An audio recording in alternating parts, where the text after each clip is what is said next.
welcome back to my channel. Uh, Today hasn't been that great because I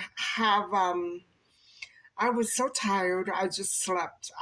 My eyes are burning, and I'm not sure now if this situation that I have going on with my eyes is related to the starch solution. But it comes and goes, and usually it's unbearable when it rains. I don't understand why. So I may have to get it checked out by a doctor. I know it's typical, but not to this point. And the only thing that I can think of is all the starch that I've been eating and not too much fat, which has been doing a number on my eyes, making them dry like my skin. And so I thought maybe I would just get right into talking about the pescatarian diet and maybe keep this one a little shorter. I'm not sure. I may break it up into two parts depending on how my eyes feel. And I'm going to get right down to it and essentially just explain to you, first of all, what the pescatarian diet is.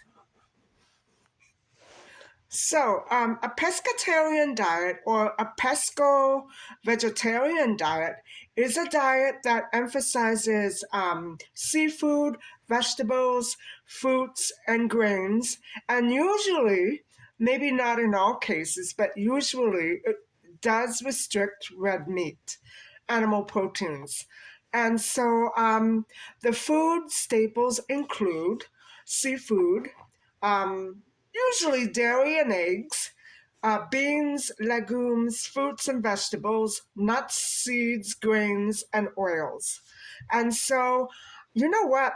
I would much prefer a pescatarian diet than a fruitarian diet, wouldn't you? It seems to me to be quite healthy. And so the pescatarian diet really never emphasizes fish, seafood. And if you go back in history, which we will in a moment, you will see that there are reasons for that.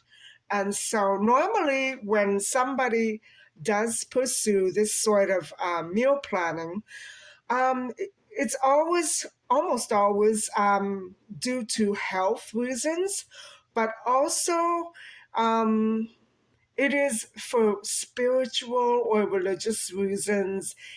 Guys, it's harmonious with peace, or it essentially feels like it is. Now, I don't know because I've never followed a pescatarian diet. I've eaten seafood, of course, but never have I focused on seafood in my diet, once in a while. And so the pescatarian diet, like the vegetarian program and the starch solution, it focuses on proteins derived from plant sources. And it never includes beef, veal, pork, lamb, poultry, anything like that. No animal protein. And like a vegetarian diet does, it does derive all of its protein sources from basically not too much from fruit, but beans and legumes and things like tofu and dairy, stuff like that. It does include milk, cheese, and eggs. It's quite unlike the starch solution. And so it's not a typical vegetarian diet, which usually omits those dairy products. And so, again, examples of the protein sources are tofu, black beans, soybeans, lentils, red beans, chickpeas, whatever have you. There's many, many more. And so the pescatarian diet often is followed in unison with a vegetarian and flexitarian diet. I would imagine that if I had to fit into any one of these categories, I would most likely be flexitarian because on a very occasional basis, I do have animal protein and seafood. So that's me. Usually on holidays, though, or when I'm feeling quite weak. And so, whoops, that is basically and essentially what a pescatarian diet is. And so I was talking a little bit before about going back in history. And so let's do that right now because world religions, that is, past world religions especially, have so much to do with the development of the pescatarian diet and the vegetarian diet as well. And so, in the Middle Ages, or even before that, the history of such a diet includes participation from early Greek philosophers like Pythagoras and, more recently, Emperor Tenmu of Japan, who banned wild animal consumption, including seafood, in Japan due to Buddhist influence in 737 AD. And so that Buddhist influence has been known to disperse very widely across the globe, and it does sway very many people against eating the consumption of animal protein. So, Seimu, a little later, Seimu, another Japanese emperor, did approve of seafood and shellfish consumption. And then from there on, for 1200 years, up until the 19th century, the Japanese population enjoyed vegetarian meals, and on special occasions, seafood was served. So there was an incorporation of seafood, almost, if you will, a flexitarian diet of vegetables and seafood, not animal protein. So that's really extreme, but I think very, very healthy. I approve of that. I don't know what the reasons exactly were. It says it was Buddhist, but it could have been other things like uh, I think maybe hunting might have had a lot to do with it, disease. It's hard to put a finger on exactly what was in those emperors' minds at the time. So that would be interesting to research. But right now, we're only going to stick with the definition and history of the pescatarian diet. And so gradually, Eastern trends spread into the Western culture, where medieval European monks banned meat consumption for ascetic reasons, and instead they incorporated fish into the diet. These monks were not vegetarians, not total vegetarians, but they were considered to be pescatarians.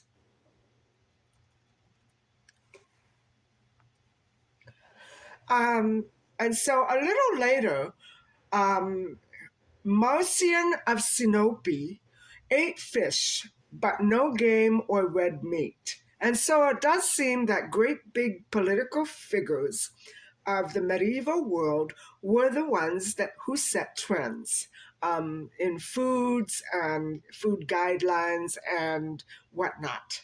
And so the Marcionites saw seafood as a holy food, along with other items like bread, milk, honey, and veggies.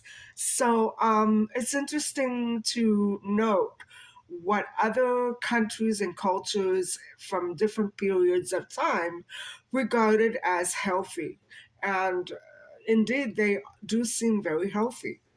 So the ecclesiastical hierarchy of Manichaeism lived on fish, grain, and vegetables, but did forbid animal protein from diet.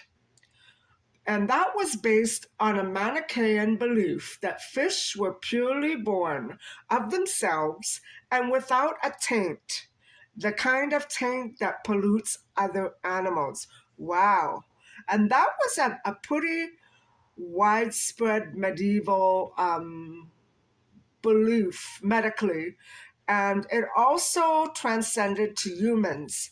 Not just animals and seafood, but humans as well. And women were the most highly polluted beings on the face of the earth, of course. That was due to the monthly cycles and everything that was understood about it at that time. And so I would say that medieval people based their assumptions and opinions on what they physically saw. So, um, in the history of Christianity, um, Roman Catholic and Eastern Orthodox religions um, viewed uh, pescatarianism as abstinence. And so it just took their lifestyle a notch higher. This is what I'm understanding. And it's true. It's true. I think that if you abstain from meat, you are rid of certain toxins, and um, you're also ethically on a different level, aren't you? So during fasts, Eastern Orthodox Christians abstained from meat, dairy, and fish. Anthonian fasting is a pescatarian variation of Orthodox fasting. And here, poultry and red meat are restricted, but fish, eggs, oils, dairy, and wine are allowed. And so, we can go back into the Middle Ages to look at this a little bit more. And I think that's what I'm going to do. Who hasn't studied the rule of Benedict, the rule of Saint Benedict from cover to cover? I have, and more than once. And so I remember going through this book meticulously, and I was so impressed, guys. I think it really did a number on me. And it did um, change the way that I thought about food a little bit, because by then, when I studied this in university, I had already become a vegetarian. So I was wavering between animal protein and vegetarianism. But this really helped me make up my mind that it would have been the better way to go, if you know what I mean. And the rule of Saint Benedict taught people that abstinence from meat was necessary in order to become a monk or a nun, a Benedictine monk or nun, and except for the sick.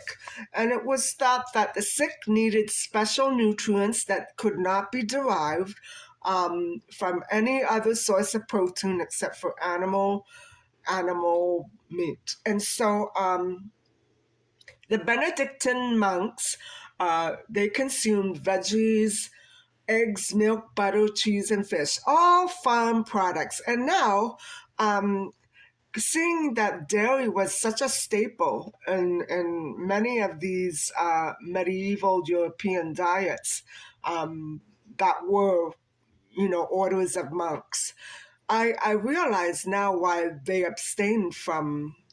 Part of the reason for their abstinence would have been because cattle were kept on the grounds for the specific purpose of, chickens and cattle for dairy, for the consumption of dairy. They didn't want to eat those animals. They wanted the animals to produce what they could to help the monks sustain a healthy diet. And so, you know, uh, they would eat those staple items most days of the week, but Fridays they only had water and bread. It was a strict day of abstinence, Friday. And I think a lot of us have kept part of that tradition, in modern times. For instance, Good Friday. We don't eat bread and water, but we eat seafood. It's a variation of these very restrictive religious rules. And so in the 13th century, Cistercians consumed fish and eggs, and because of that, ponds were created just to breed and uh, farm fish. And so it would have been very healthy fish.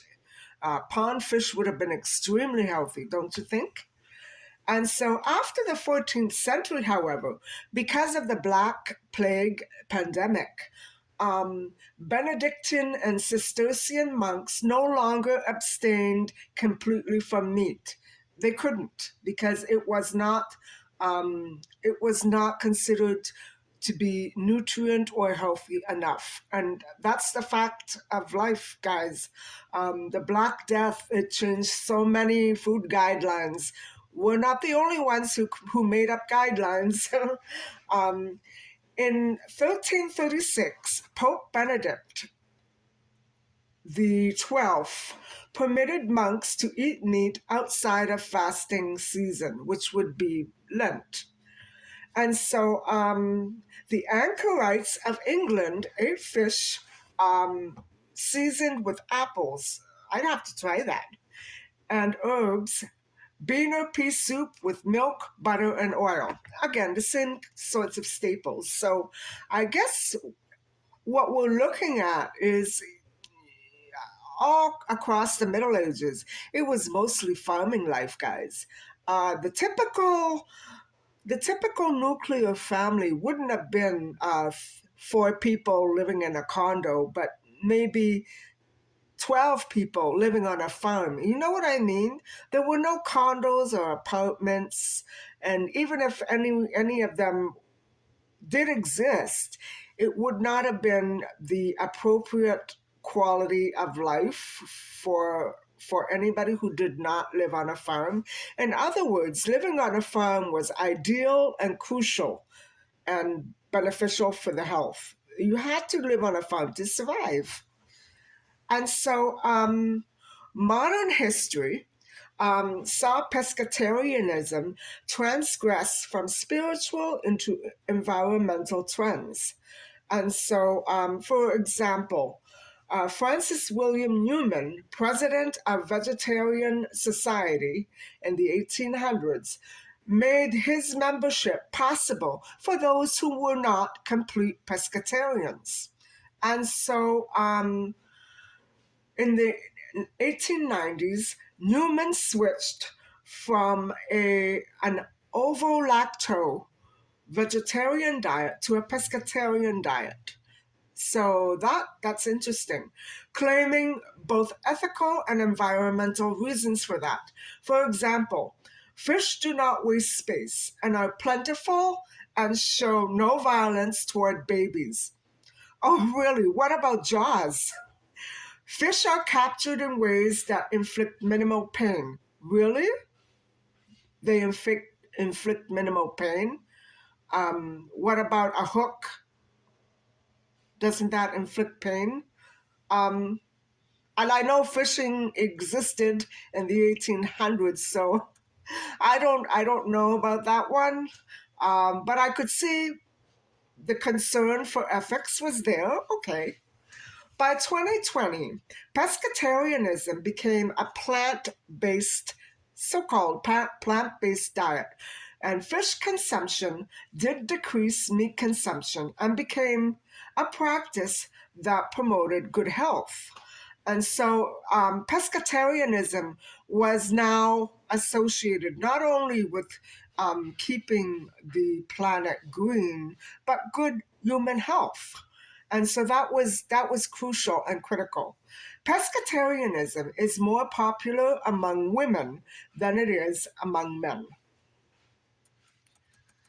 And so, guys, you know what? I think I'm going to stop for a drink of water and we'll see where this goes because I'm feeling okay with my eye, but I don't want to exhaust my resources and limit myself in terms of other content to look at. And incidentally, in case you're wondering what I might view next, I'm definitely going to give an overview of the flexitarian diet, and I'm going to look around for other food programs as well, things that have been around for a long time. And I'm finding this very interesting, and I'm learning quite a bit from it. And so what my aim here is to do is to try to learn about better ways of eating and teach them to other people. And I'm still considering myself a vegetarian, but more closely than that, I think the term flexitarian is pretty much more appropriate. Guys, if anybody out there is interested in learning more about medieval agricultural life, um, this one is based on Old English documents about a woman, Cecilia Pennefather, who it's all about this British town, and it was um, it was so complex, but really good reading. It's written in documentary style form, and it's based on court documents, letters, and it describes all sorts of things that were going on in the aftermath of the pandemic, or around the time of the global pandemic in Europe. And it makes such an exciting and fascinating reading material, because you're looking at things that you never knew existed. And so it's amazing. I remember studying this in one of my university courses. And even though it was very complex to understand and relate to, it's fascinating. All about agriculture and society in a farming village. You would think it's not interesting, but it was. And so maybe now it's time, after we've done a little brief look at the historical origins of the pescatarian diet, um, let's look at some of the positive attributes of the pescatarian diet. And so the most positive attribute of a pescatarian diet is that it does prevent disease and lower the risk to disease. And so pescatarians have a low risk of diabetes, high blood pressure, metabolic disorders that increase the risk of heart attacks and stroke. Like avocados, fish is low in saturated fat, the bad fats, and rich in other nutrients like good fats that attack cholesterol. This is, for instance, the omega-3 fatty acids. So omega-3s boost heart health, they reduce rheumatism and arthritis, improve brain and eye health. Oh, no wonder. And reduce the risk of type 2 diabetes. So that's really encouraging. And that's why I look at the pescatarian diet as a very healthy alternative to what I prefer to follow at the moment. And so pescatarians manage proteins much easier than they would on a vegetarian diet. And so that is because there is the addition of seafood. And so even if they're deriving some proteins from plant based things like beans and tofu, they're still getting an awful lot from the seafood. So, a balanced vegan or vegetarian based diet, including the pescatarian diet, does lower body mass index, that's the BMI, as a flexitarian diet does, which is basically vegetarian with occasional meat or fish. The benefits include healthy body weight, improved metabolism, and blood pressure. So those are very good positives, guys. I really have high hopes for people who are participating in such a meal plan because it's not, it basically limits the things that are most dangerous to you, and those are the fatty and toxic um, chemicals and compounds that you can receive from animal protein, poultry, and game. And so I think that's a very important point because this has been going on since the remote past. I think it's time that we start looking seriously at why so many of us um, rely very heavily on animal protein. Now, you figure if an animal should be sick or should have some sort of defect or some toxin in their body, um, the chances are, regardless of the safety standards and whatever, sanitization, the chances are you're going to eat the disease that that cattle or whatever animal has. And so that for me is such a turnoff.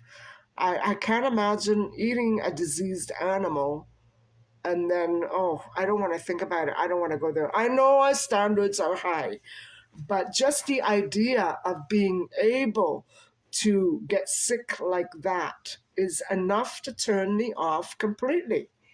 I don't care about the taste, or maybe I do, but that's the way I see it.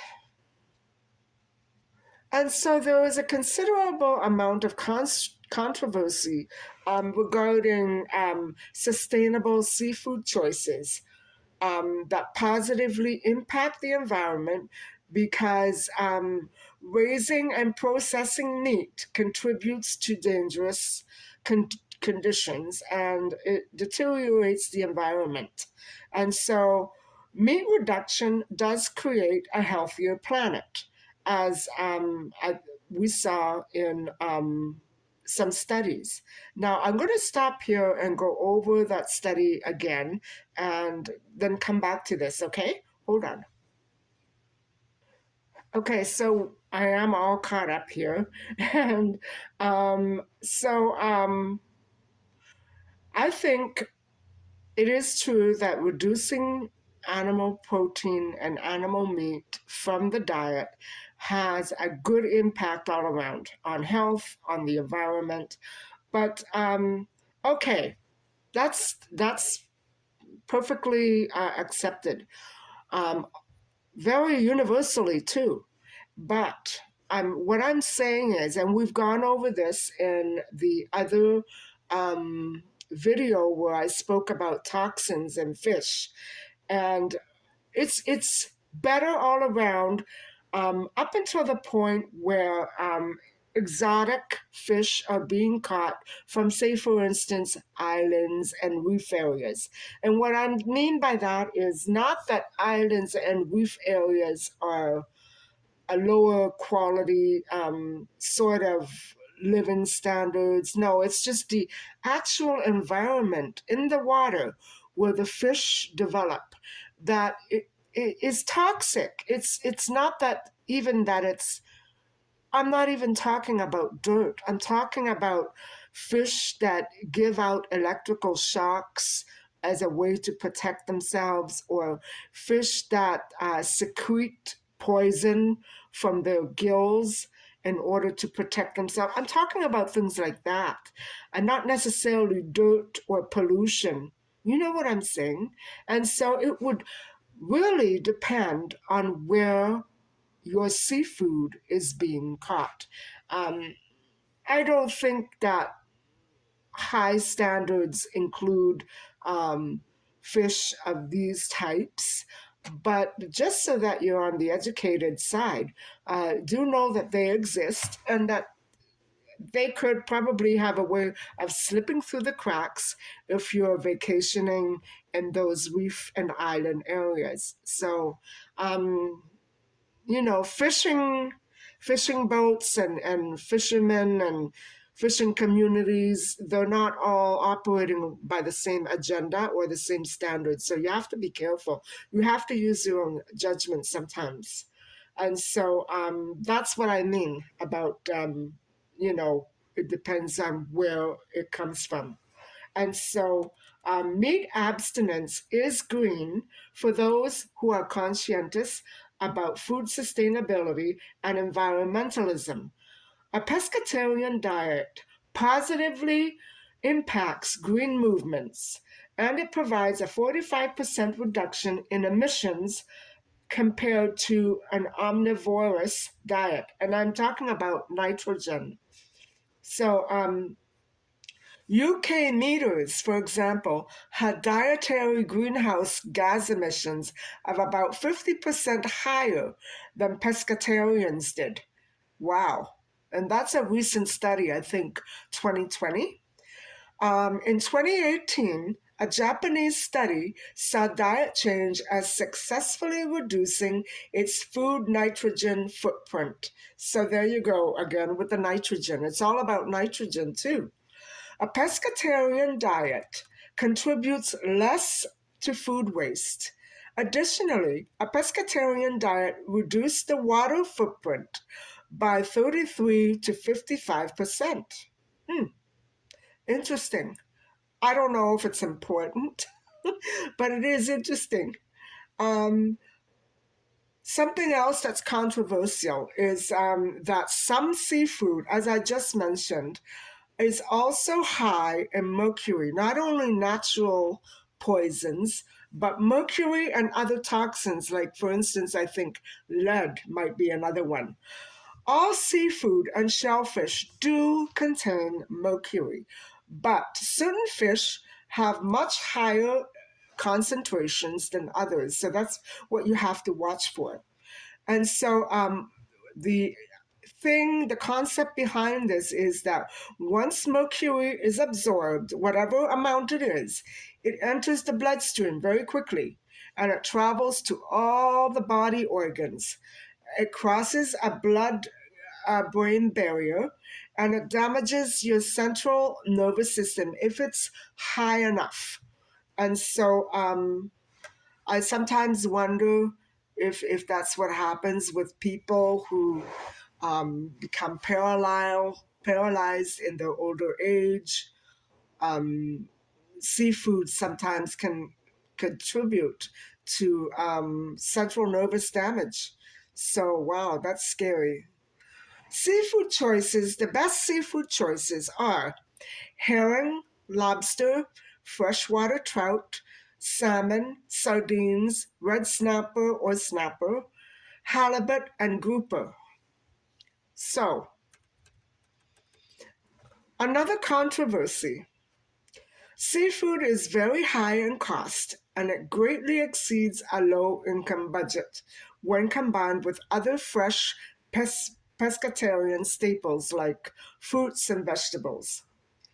And so that's a big one because I remember going to the store in the past and getting a piece of freshly cut fish and going to the counter to pay for it, and it was like $55 for one item. I put it back in the fridge. um, when you need other items, it's hard. And so another controversial aspect of being on a pescatarian diet is that it's very low in vitamin B12, like the fruitarian diet. No fruits contain vitamin B12. They contain vitamin C, but not B12. Well, fish, it doesn't contain vitamin C or B12. And so it's a very, it's essentially uh, basic to animal protein, vitamin B12. So that's why a lot of people get their vitamins and minerals from animal meat. But you know, so much less is ingested in a pescatarian diet without B12 foods, so that you need to implement them with tuna, sardines, eggs, and dairy, cheese, yogurt, cereals, stuff like that. So, why is vitamin B12 so important to the human body?